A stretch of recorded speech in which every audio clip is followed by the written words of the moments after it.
हमारे देश की अर्थव्यवस्था का तेजी से विकास हो रहा है, साथ ही साथ टेक्नोलॉजी का भी तेजी से विकास हो रहा है और बहुत जल्द हम लोग 5 ट्रिलियन इकोनॉमी को पार करने वाले हैं। अर्थव्यवस्था के विकास की गति में बैंकिंग सेक्टर की बहुत बड़ी भूमिका होती है, लेकिन हमारे यहाँ जो बैंकिंग सेक्टर के जो कानून बने हुए हैं, लॉ बने हुए हैं, वो आज से 40-50 साल पुराने लॉ हैं, जो आज के अर्थव्यवस्था के गति के हिसाब से वो सूट नहीं कर रहा है।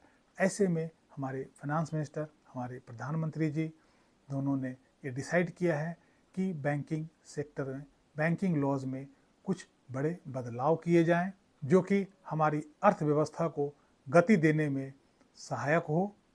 और इसी को उद्देश्य में रखते हुए बैंकिंग लॉज अमेंडमेंट बिल 2024 संसद में लाया गया है। जैसा कि आप सभी को पता है कि कोई भी कानून बनने से पहले उसका बिल संसद में पेश होता है और दोनों संसद में वो बिल पास होने के बाद राष्ट्रपति महोदय के पास जाता है।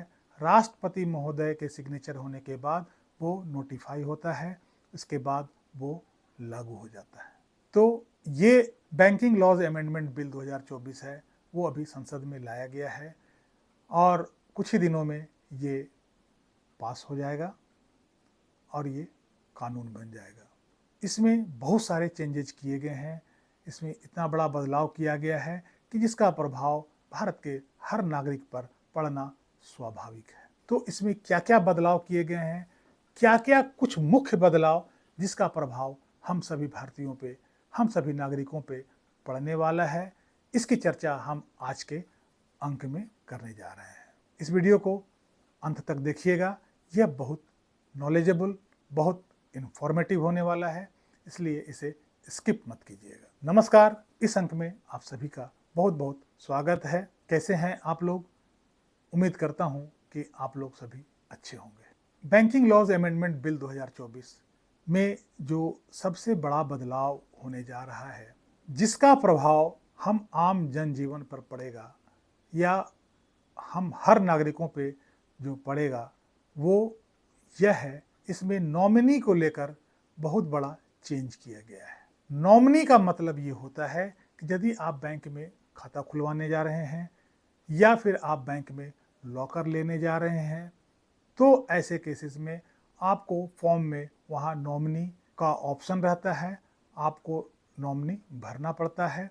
नॉमिनी का अर्थ होता है उत्तराधिकारी, मतलब कि आपकी मृत्यु के बाद वो नॉमिनी जो है वो आपके अकाउंट से पैसा निकाल सकता है या उसके फेवर में वो पैसा चला जाएगा, या लॉकर में नॉमिनी का नाम है तो वो लॉकर वो खोल के सारा सामान निकाल सकता है आपके मृत्यु के बाद।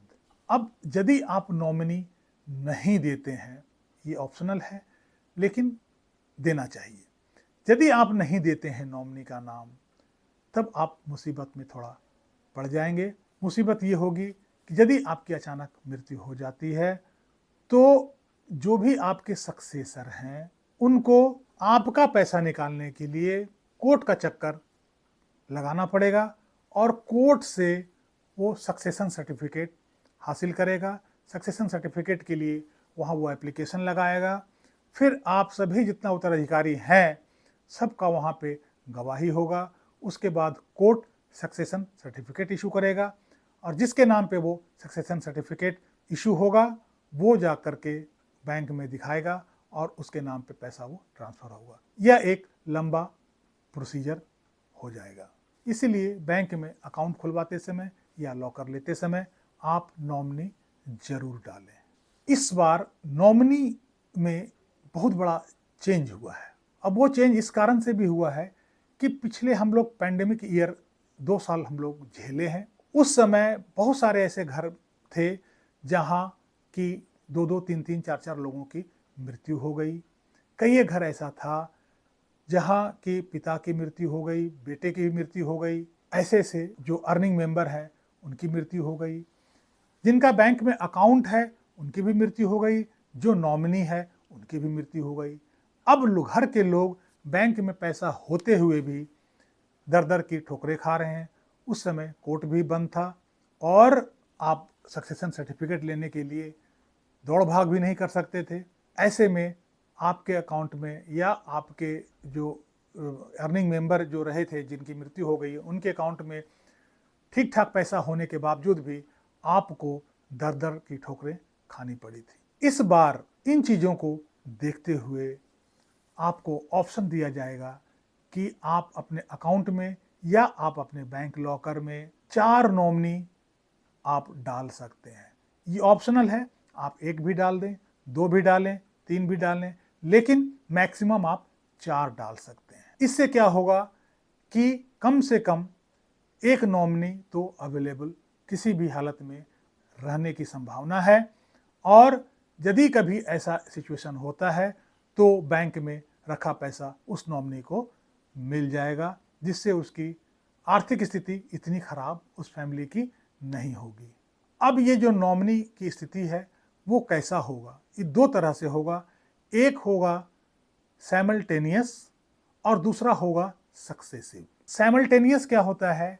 यदि हमने अपने अकाउंट में 4 नॉमिनी डाल दिया साइमल्टेनियस, मतलब कि मेरे मृत्यु के बाद चारों जो हैं वो साइमल्टेनियस एक ही साथ वो नॉमिनी होंगे।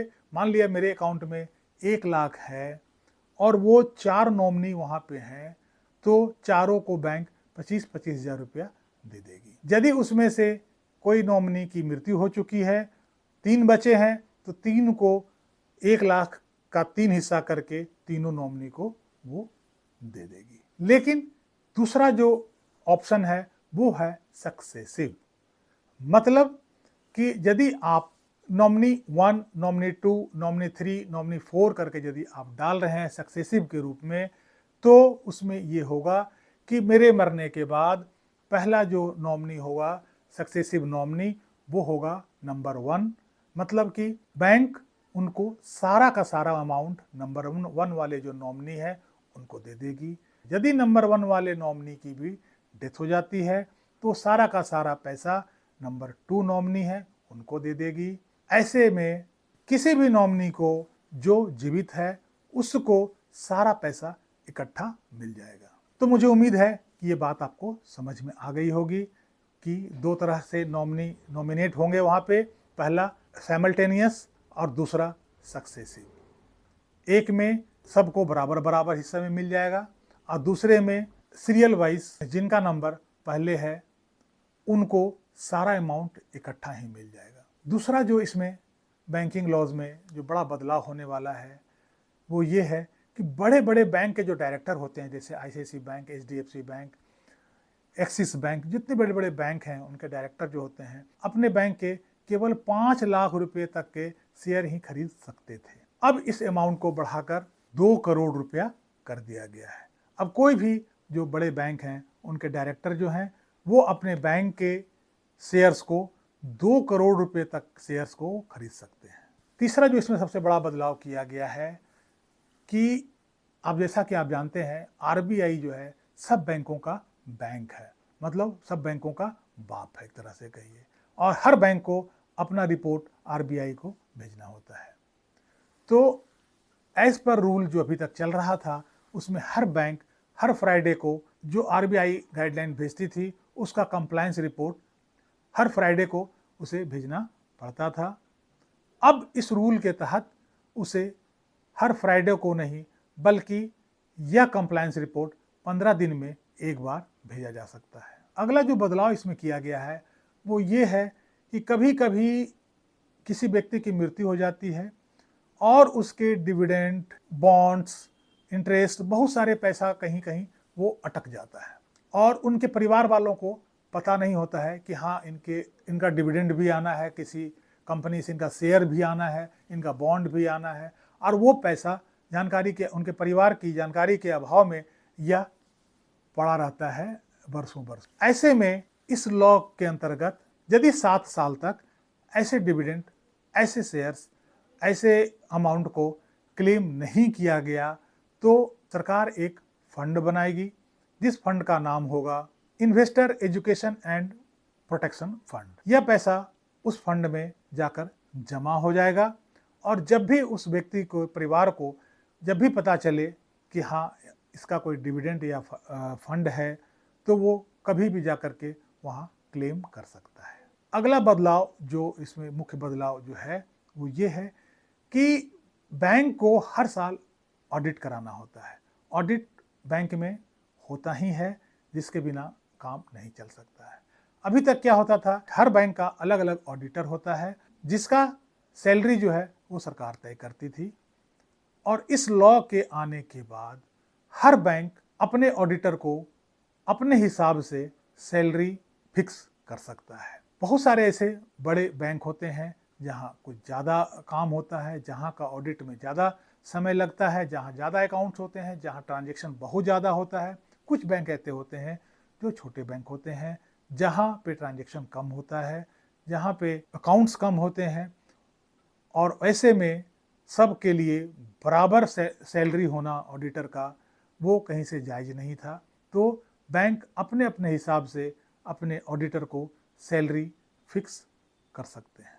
अगला जो बदलाव इसमें, जो प्रमुख बदलाव ये है कि कोऑपरेटिव बैंक के डायरेक्टर का अपॉइंटमेंट पहले 8 साल तक के लिए होता था, अब इनकी अवधि को बढ़ाकर 10 साल के लिए कर दिया गया है। ये थे बड़े बड़े बदलाव। इसके अलावा बहुत सारे छोटे छोटे कुछ कुछ बदलाव इसमें होंगे। जब ये कानून पूरी तरह से बन के लागू हो जाएगा तो फिर जो बाकी जो छोटे छोटे बदलाव हैं उनकी भी चर्चा हम लोग अलग से कर लेंगे। इस अंक में बस यहीं तक। कैसी लगी ये जानकारी कमेंट बॉक्स में ज़रूर लिखिएगा। वीडियो को लाइक कीजिएगा, चैनल को सब्सक्राइब कीजिएगा। मिलते हैं अगले अंक में कुछ नई जानकारी, कुछ इम्पोर्टेंट मुद्दों के साथ। तब तक के लिए जय हिंद, जय भारत।